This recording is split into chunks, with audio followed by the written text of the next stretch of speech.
today what we will do, and also the physical significance of spring constant, all these things were covered. So today what we will do, today we will derive the expression for effective spring constants when two or more springs are connected either in series or in parallel. Okay, so what is our goal? Today our goal is going to be, if two or more springs are connected in series or parallel, we have to find their effective spring constant. Okay, so now we will move on. So how do we do that? Okay, look here. So before that, have you seen, I just have the following question to ask. Have any of you seen a fire engine? Fire engine, you know, no? Fire engine will carry ladder, because firefighters want to climb. They may have to extinguish fire in tall buildings, so therefore they require a ladder. Correct? Now question is, have you seen a fire engine in which the ladder happens to be very long, say 100 meters? Okay, have you seen a fire engine that can carry a ladder which is as high, which is as long as 100 meters? 100 meters distance means it will be roughly the distance between science block and the circle in our campus. So have people seen a fire engine that can carry a ladder which is as long as 100 meters? Have you seen that? No, sir. No. Okay, next question is, can a fire engine carry No, sir. a ladder which is 100 meters long? Yes, sir. Which is 100 meters long? No. Correct? Therefore, what do we actually see? What you actually see is the ladder present in the fire engine, or the ladder carried by the fire engine, is something which people can fold. Correct? Am I right? People can fold the ladder so that whenever they want to increase the length, they will open the fold and increase. Correct? Am I right? Yes or no? Correct, right? Yes, sir. Yes, sir. It's clear. No need to show images and all. I think that is people can easily visualize, right? So likewise, there are scenarios in which you may have to use one or two springs depending on the application or depending on the context. So there are instances where you may have to combine one or two or more springs. So you can combine them either in series or in parallel. Okay, what do I mean by series combination? This is series combination because they are connected end to end. Okay, can you look at this? I'll show you one more figure. Okay, one more figure. If I go up, yeah, let me make this full screen. Okay, can you see in this figure? There is someone wants to paint or clean an house, so they have made use of three ladders which are connected back to back. Okay, three small ladders. When they are connected back to back or end to end, you are going to get a big ladder. Correct? Am I right? So this we call it as what? Series connection. This we call it as what? Series connection. So therefore, look here. So if I go to paint, paste it here. Can you see here? I use a brush. Can you see here? This is ladder 1. This is ladder 2. Then I have third ladder which is in the ground floor. So when they are connected back to back, end to end, I got a big ladder, right? So likewise, it depends. So it may be ladders to be connected in series. It may be resistor to be connected in series. It may be springs. It may be rubber bands, or it may be ropes to be connected in series. Depends on the context of the problem and the materials that are used. Okay. Likewise, now let us come back to our derivation. Okay. So what is that? Okay. Look here. Now let me get on to this. So when our two springs are said to be connected in series, two springs are said to be connected in series when they are connected end to end as shown in the figure. Okay. So now, therefore, now let us move on. Okay. So what I'll do first, draw the figure. Step 2, apply Hooke's law. and find total distance. Step 3, simplify. Okay, look here. First, what I'll do, we will consider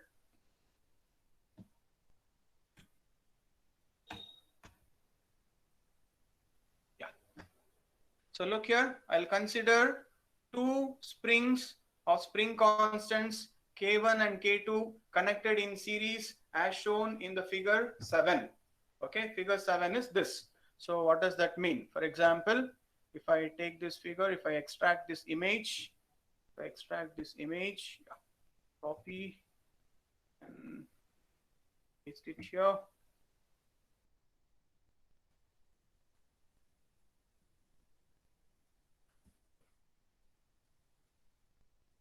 Okay, can you see here? Zoom this.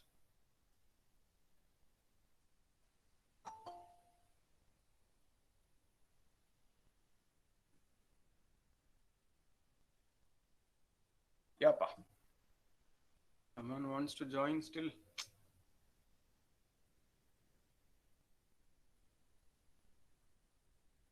Okay, so look here, I'm considering two springs which are connected back to back. Okay, which are those? This is spring 1, this is spring 1, and this is spring 2. They're connected end to end. Okay, they're connected end to end.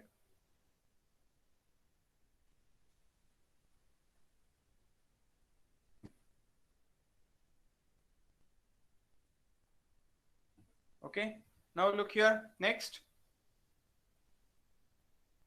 what I'll do, so let a load of mass m be suspended through two springs. Okay, what does that mean? Can you see here? A load of mass m is suspended through two springs.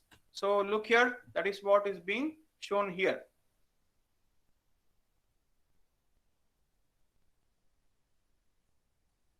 Okay, you see here, load is below here.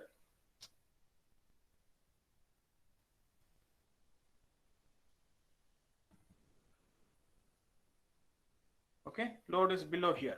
Okay, now look here, what will happen? So when the load is applied, what will happen? When the load is applied, both the springs will get stretched by, look here, when the load is applied, both the springs will get stretched. Okay, now question is, have all of you have traveled in train anytime? At least once in your lifetime? People have traveled in your train? Yes. Yes. Traveled? Yes, sir. Okay. Yes, sir. So now imagine that this is a train. Okay, this is a train. This is the engine of the train. This is the engine. Okay, this is compartment 1, this is the second compartment, and so on. Okay, now when the engine of the train moves, when it moves, what will happen? Only the first compartment move, or the entire train will move along with the compartment? I mean, will the entire compartment move along with the engine? What happens?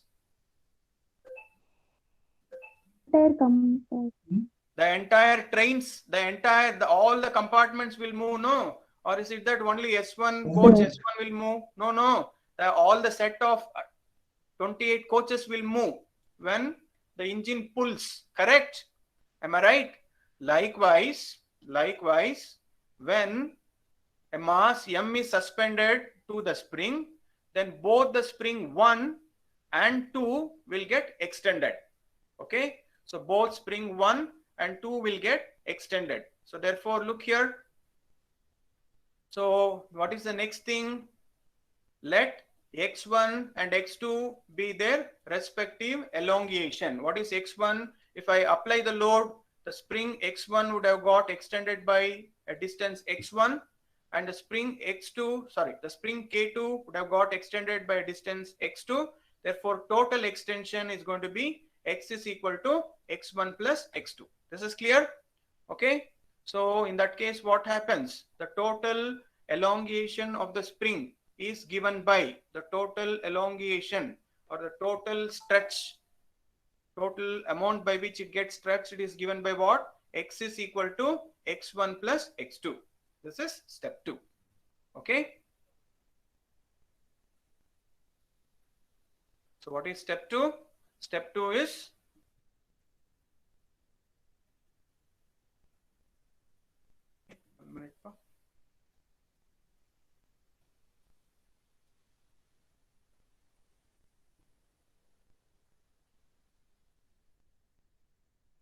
I take this figure, copy, paste it here. Okay. So what is the total stretch? What is the total stretching force? Total stretching force is given by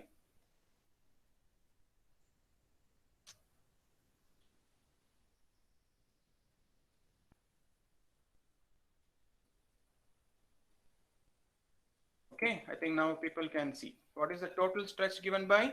X is equal to x1 plus x2. Total stretch is given by the total stretching force is given by, can you see here? The total stretch is given by x1 plus x2, which is here, x1 plus x2. Okay, so that is what I have written here.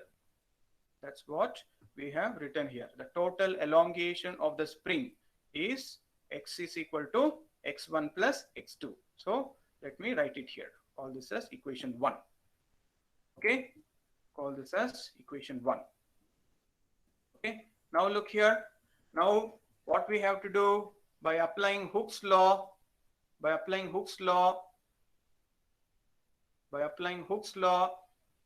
find x1, find x2 and find x, then put all of them in this original equation and we will simplify it. Okay, what does that mean? Look here. So what is by Hooke's law? I will find x1, I'll find x2, I will find the total distance x. Okay, what does that mean? Look here.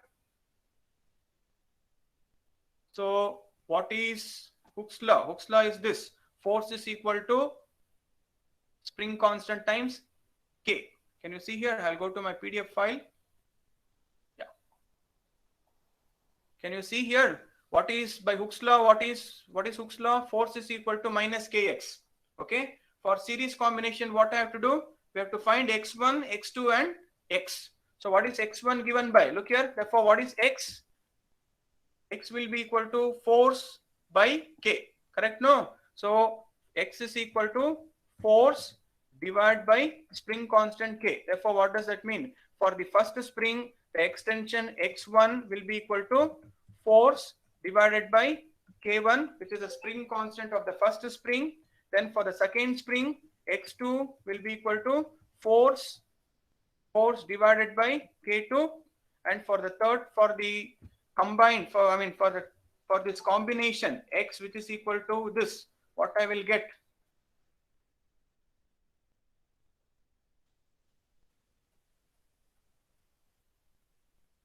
So what I'll have, x will be equal to force divided by K equivalent. What is K equivalent? K equivalent is that single spring which is going to produce the same effect as that of the two springs combined together. Okay, therefore look here. So look at my PDF file. So this is the equation that I found. X is equal to x1 plus x2. Now I will find what is x1. What is x1?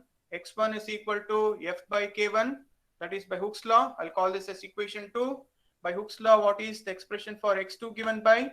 X2 is given by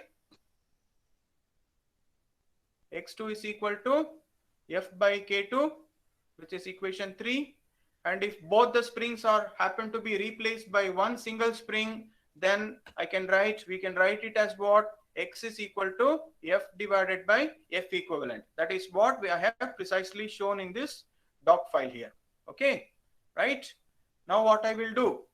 So look here. If I go to paint, so x1 is known, x2 is known, x is known. So put all those values in equation 1. So therefore, what does that mean? Look here. From equation 2, 3 and 4, equation 1 can be written as, that is, from this equation, from equation 3 and equation 4, how can I write how I can recast equation 1 as, equation 1 can be written as, you just substitute all these values, you're going to get this equation. Okay, what we are going to get? What we are going to get is F by K equivalent is equal to F by K1 plus F by K2.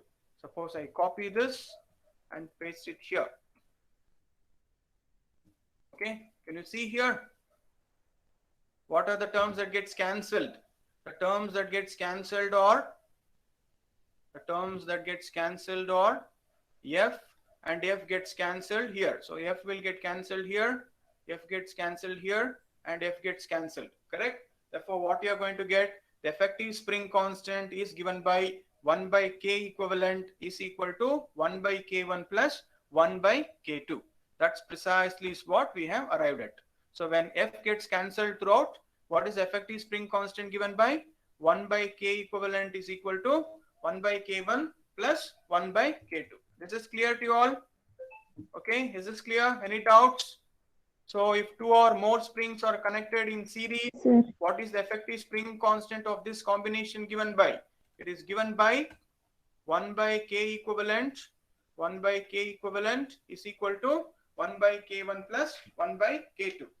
So instead of having 2 springs, if you have 10 springs which are connected back to back, that is, instead of having 2 ladders, if you connect 15 small ladders, then what you're going to get? You're going to get a very big ladder, right? So likewise, if 2 or more, instead of having 2 springs connected in series, if you have n springs connected in series, then what is the effective spring constant given by? Effective spring constant, you can derive it on the same footing. We can show that it's given by 1 by K equivalent is equal to 1 by K1 plus 1 by K2 plus 1 by K3, etc. up to 1 by Kn. This is clear?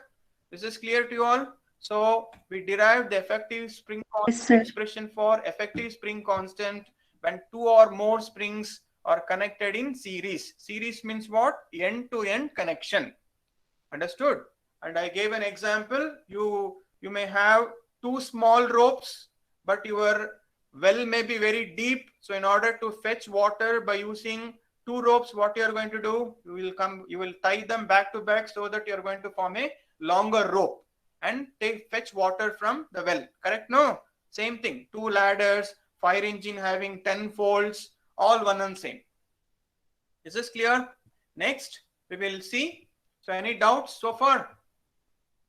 Any doubts? No, sir. No. The idea is clear. Okay. Next. Yes, sir. No, sir. Okay. Shall we move on to parallel combination? Yes, sir. Okay. Yes, sir. Yes, sir. Okay, pa. Now look here. When are 2 springs connected in parallel? I think I might have shown for C section this figure in the last time. So what is that? Look here.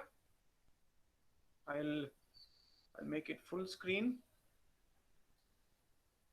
Can you see in this figure? Can you see 2 springs? Yes, sir. Yes, sir. Connected in parallel for every wheel of a train. Okay. Print screen. Go to paint. I don't want Word file. I don't want Word files. Yes. Okay. Yeah. I think I can easily illustrate here. I use brown color. Yeah. Can you see here?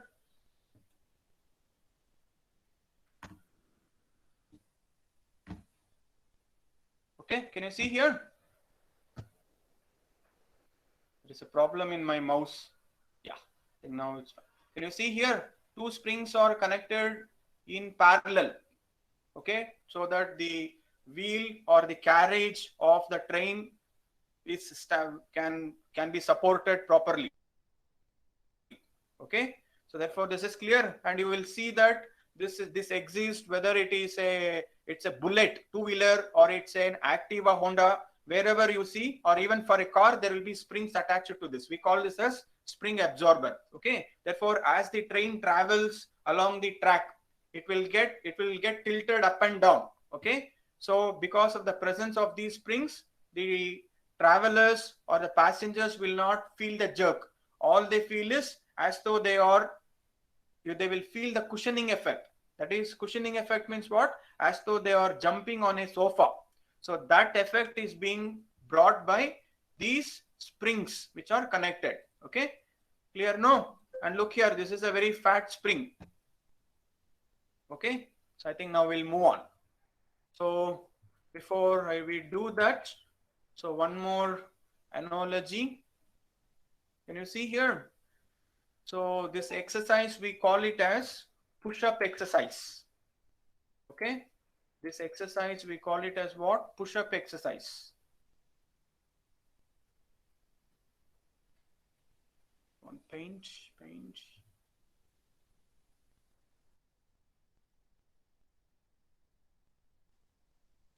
Can you see? Okay, so here what do you see?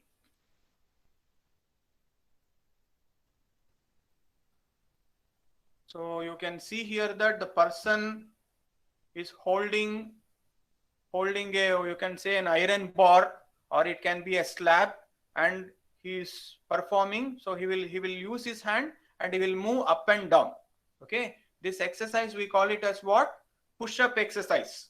And this push-up exercise, if you do in the age of 17 to 18 years, your height will increase. After 18 years, the height of a person will not increase. Okay, therefore, if I am around say 40, if I do, I can only increase my fitness, but not my height component.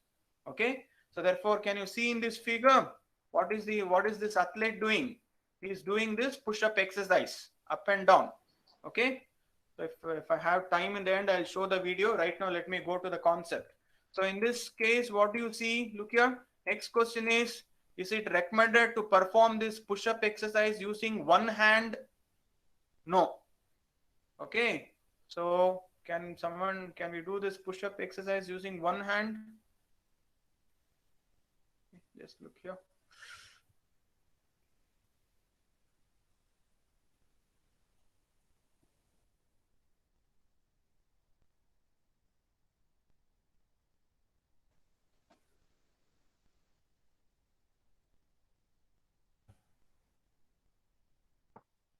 Sir, it's pull-up, sir. Pull-ups, right? Yes, pull-up, yes. This is push-up, yeah. Exerting force on a wall or a floor is push-up.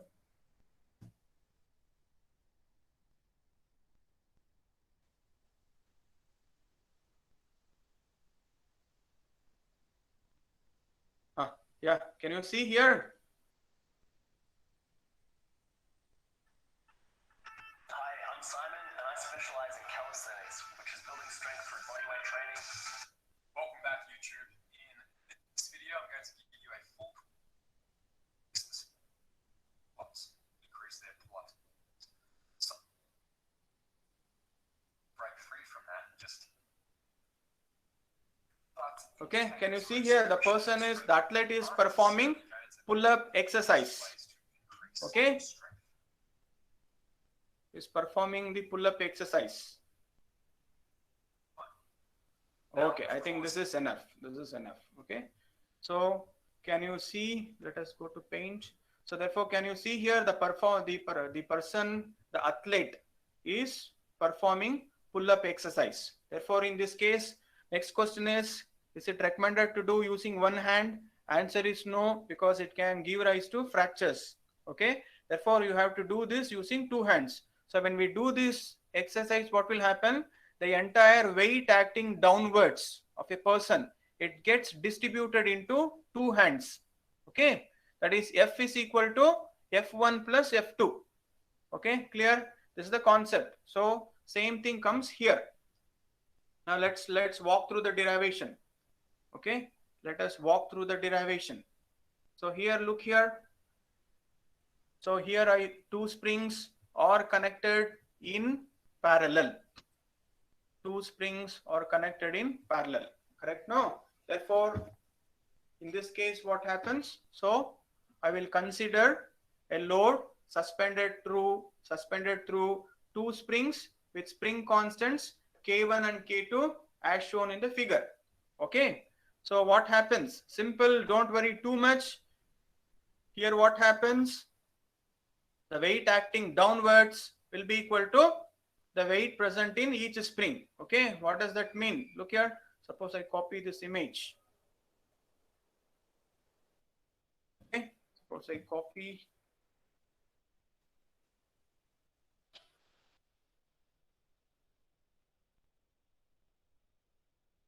Okay, can you see here? I use brush. Yeah. Can you see here? The weight acting downwards will be equal to the total weight acting downwards is equal to total weight acting in upward direction. That is F is equal to F1 plus F2. That's all. Simple. Okay. So therefore, look here. In this case, what happens? I'll go to my PDF file. So the two springs will get stretched by same amount, but the weight that is applied on both of them are going to be different. On each one of them is different. Therefore, what does that mean? The total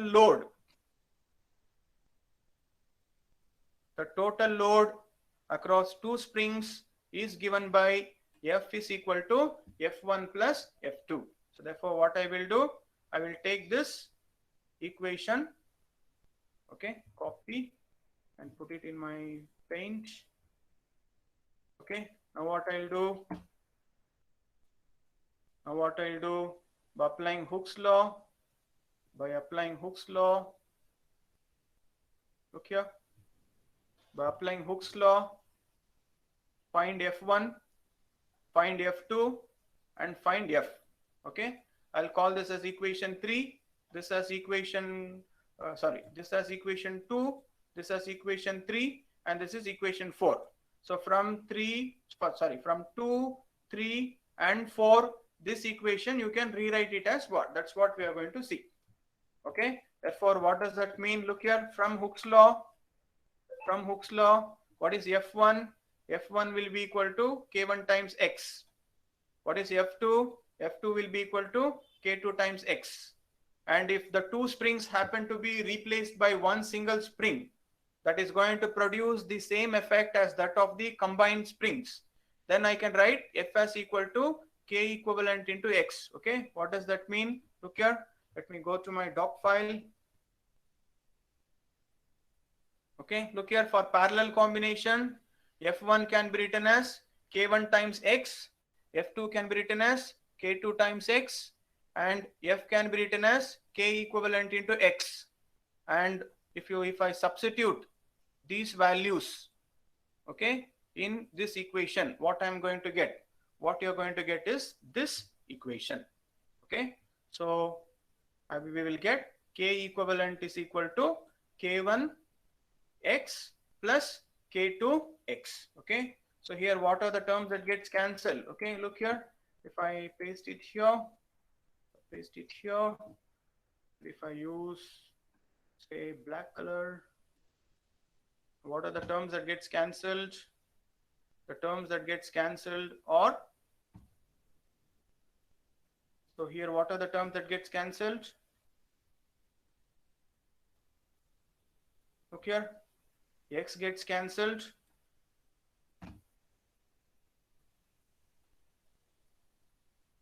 this X gets cancelled, then here X gets cancelled.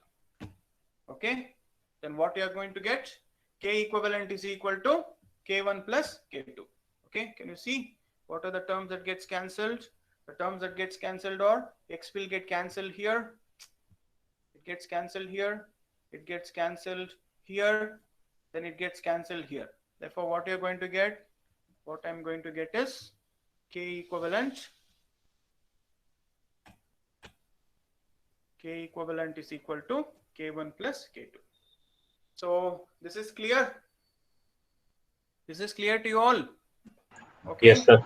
Yes, So sir. instead of having two Sir. springs in parallel, if you have Yeah. 10 springs in parallel, then the effective spring constant is given by K equivalent is equal to K1 plus K2 plus K3 plus K4 up to K10.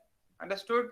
So what does that mean? Instead of we people, imagine instead of we doing this pull-up exercise, imagine that our Ravan of Ramayan, if he does this exercise, what will happen? He will use all the 10 hands in parallel.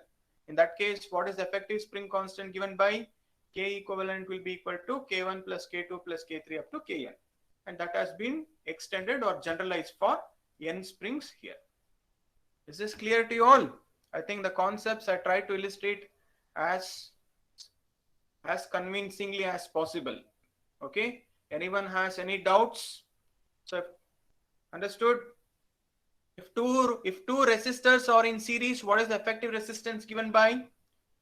R1 plus R2. R2. Correct? No? Yes. If two resistors are in parallel, then you have 1 by R equal to 1 by R1 plus 1 by R2 and so on. Correct? No? Similar such kind of expressions we have arrived at here. Okay? But only thing is here it is ulta. Okay? Understood? So therefore, look here, just remember this. Okay? What is that? Remember this. When two resistors are in parallel, effective spring constant is K1 plus K2. Then for series, it is other way around. Okay? Don't remember both, then you will forget both. So remember one and deduce the relationship or connection for the other. Okay? Remember for series and deduce, apply your logic for parallel combination. Okay? Clear? So that's about this. Anyone has any doubts, any queries?